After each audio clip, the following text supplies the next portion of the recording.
E aí, meu sexto ano, tudo bem com vocês? Espero que estejam todos bem. Bom dia, boa tarde, boa noite. Não sei que hora vocês vão assistir esse vídeo, mas espero que assistam, né? Então, nós vamos dar continuidade ao nosso assunto da Mesopotâmia, que a gente viu na semana anterior. Então, só falta um pouquinho do assunto da Mesopotâmia.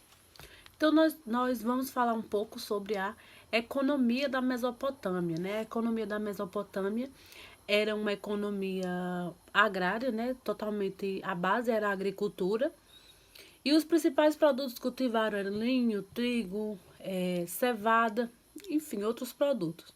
Já que eles tinham dois rios à disposição deles, né? O rio Tigre e o rio Eufrates, como eu falei lá no outro vídeo, que eles desenvolveram técnicas de irrigação, que eles podiam, assim, irrigar as plantações para que elas não morressem na seca. Então, a base daquela sociedade era a agricultura, já que eles podiam desfrutar de dois rios e de terras bem férteis ao seu redor, né? E como a Mesopotâmia ela era uma região escassa de recursos naturais, como metais, pedras preciosas, madeira, eles precisavam negociar esses produtos com diferentes povos, né?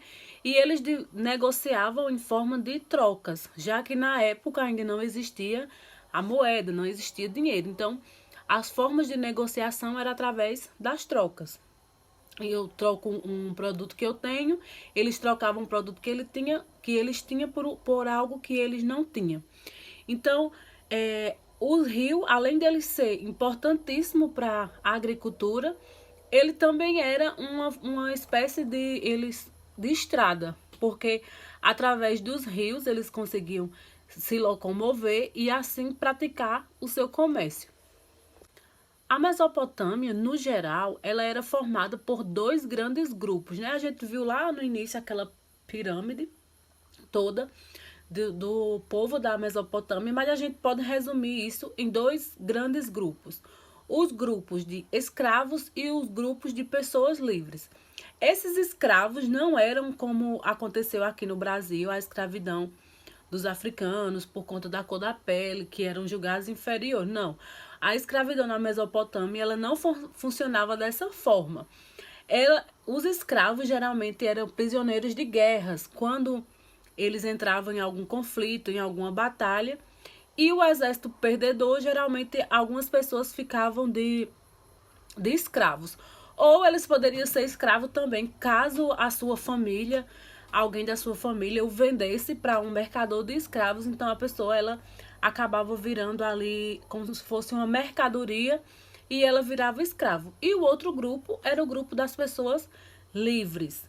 Então, eram dois grandes grupos, escravos e pessoas livres. A população de pessoas livres era bem maior, né? Era a maioria nas sociedades, mas existia aí algumas diferenças, como ordem de nascimento, que tipo de trabalho a pessoa realizava. Então, tudo isso ia se colocando em uma escala, resultando naquela pirâmide que eu fiz no quadro lá no primeiro vídeo. Outra característica importante da Mesopotâmia é que era uma região de muitos deuses. Eles eram politeístas, ou seja, eles acreditavam em vários deuses, em várias divindades. Para o povo da Mesopotâmia, os deuses eram semelhantes aos seres humanos normais, com a diferença que eles eram poderosos e imortais, mas eles eram politeístas e eles acreditavam aí em várias divindades, né? Os templos representavam a moradia dos deuses na terra e geralmente era construído sobre uma torre de escada, né? E esses templos eram chamados de zigurates, né? Eles ficavam em uma posição destacada dentro das cidades para que todo mundo, até as pessoas que moravam no mais distante, pudessem assim enxergar aqueles templos.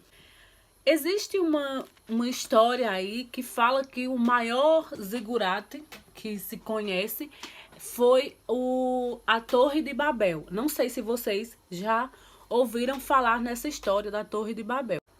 Então, como eu não sei se vocês já ouviram falar nessa história da Torre de Babel, então a Torre de Babel ela foi construída durante o governo do rei Nabucodonosor. Os historiadores afirmam que sim, que a Torre de Babel era um zigurate dedicado aos deuses da Mesopotâmia. Porém, existe outra versão mais conhecida, que é a versão da narração bíblica, né? Que conta aí a história da Torre de Babel. Então, eu vou deixar como atividade para vocês. Vocês vão pesquisar sobre os zigurates e sobre a história da Torre de Babel e vocês vão dizer se existe uma relação entre esses dois monumentos, se era uma coisa só ou se não. E o que é que vocês acham? O que é que vocês acharam? E também vocês vão ilustrar esse desenho. Vocês vão desenhar aí o zigurate, a Torre de Babel. Vocês vão escolher como é que vocês vão fazer esse desenho.